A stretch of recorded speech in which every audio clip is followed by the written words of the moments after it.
Hey, welcome back, everybody. Thanks for joining us. The other explosive story, but maybe not as explosive as it could have been or as it was reported to be, is the source of the 5.2 Richter scale earthquake that happened in North Korea. Now, Doc, I think it's this is close to the Kim Jong-un's birthday, I believe.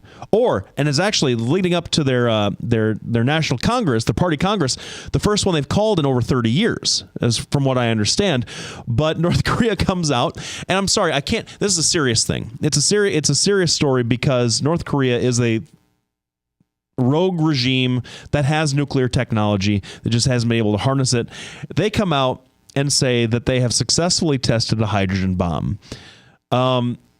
A hydrogen underground, and that's what the earthquake was for. Now, for people that don't know much about hydrogen bombs, you join the club. I don't know a whole heck of a lot about them, but from experts that I've read, they've said, boy, if that was a hydrogen bomb, that was the weakest hydrogen bomb that's ever been exploded. The last hydrogen bomb that was tested by the Truman administration vaporized one of the Marshall Islands by itself. Yeah. So, I mean, no one believes them. What are they doing? What have you read about this? Well, the truth of the matter is it's such a closed society run by a leftist, I'm just going to say, that this guy is near worshipped, and he has to be. I think personally that he's losing control of the country. Otherwise, he wouldn't have to call this Congress. He has assassinated and executed so many people from his father's regime that there's no possible way that he can continue to be in power and run the country effectively. Not that it was been run effectively before. I believe they detonated something. And I believe that because of the way from what I read, it's not an earthquake. It didn't look like an earthquake. An earthquake has, and then it gets real big and then it settles down. And there's no aftershocks. That would be very unusual. They blew something up, and it's not a hydrogen bomb. The Russians don't think so. The Chinese even said, we don't think so. The Americans went, yeah, we don't think so either. So I do believe that this is all a way of him trying to keep control of his country. It's not his power, but also, I mean, they've been kind of ignored for the last couple of years. They haven't gotten any goodies from anybody for the last couple of years. China has cracked down on some of its trade policies because they're not a big fan of Kim Jong-un, from what I've seen. And you saw this in the Clinton administration. You saw this in the Bush administration. Over the last 25 years, whenever they start feeling ignored, they start rattling the playpen a little bit, and they get some goodies. And one of the things that I find interesting is no one's giving them the time of day anymore, really. No. I mean, well, it's sad when your big brother China, who risked a nuclear exchange with the United States and the West, says, I think China has their own problems. I think their economy is a whole lot worse than what they're letting on. And I think that's the reason that they're kind of backing off away from North Korea. That's going to be an interesting thing to see, especially in the next couple of years, because right now, an economist that I heard on an interview was saying, right now, China's sneeze doesn't give the world a cold because they're still a little bit isolated that way.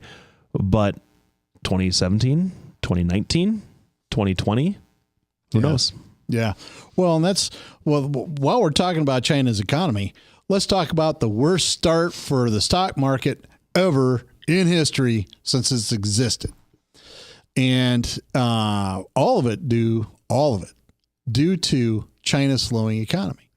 They're not buying oil like they were. They're not buying copper like they were. They're not buying anything like they were. They're dumping their steel all over the world. Mm-hmm. They're dumping their cement, of all things, all over the world. They have overproduced.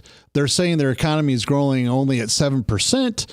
They're doing all these weird gimmicks just to be able to maintain their power base that has nothing to do with good economic policy.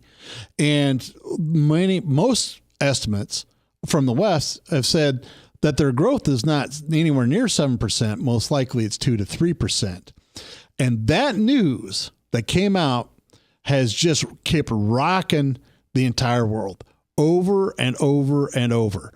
Oil continues to be produced at record rates, yet nobody, the one main buyer is not buying it. And that's, and even though you said China's sneeze may not cause a cold, I'm going to tell you all the financial predictors that were in place in 2007 and 2008 are exactly the same. Exactly the same with the Great Depression, the recession in the 60s, this recession that we've had, it's all the same kind of numbers. Well, it's I mean, you see this, hopefully, just for the Chinese people's sake, hopefully this is more a symptom of their inexperience with markets than just a complete and total upending or a bubble bursting over there that could throw them into a huge depression. We weathered the worst recession since the Great Depression pretty well, all things considered. But you could see poverty, famine, all manner of things because the wealth gap in China is getting out of control, as it is in other parts of the world.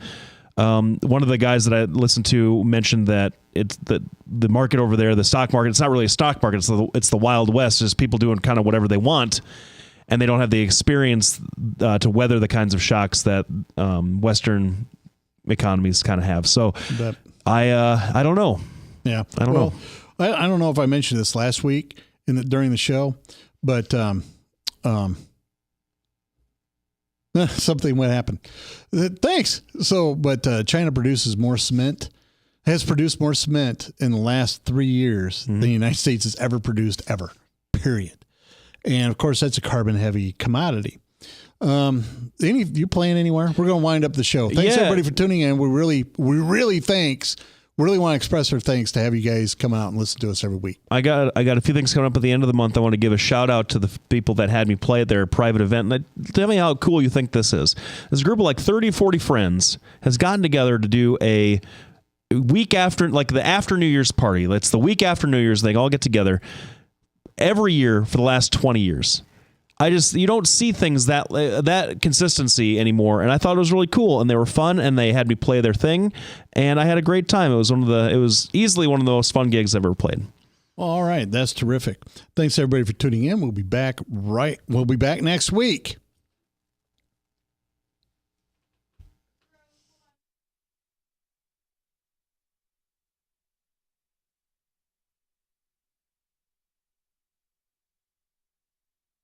Hi, I'm Representative Tom Shaw, and I love these guys. Both of them.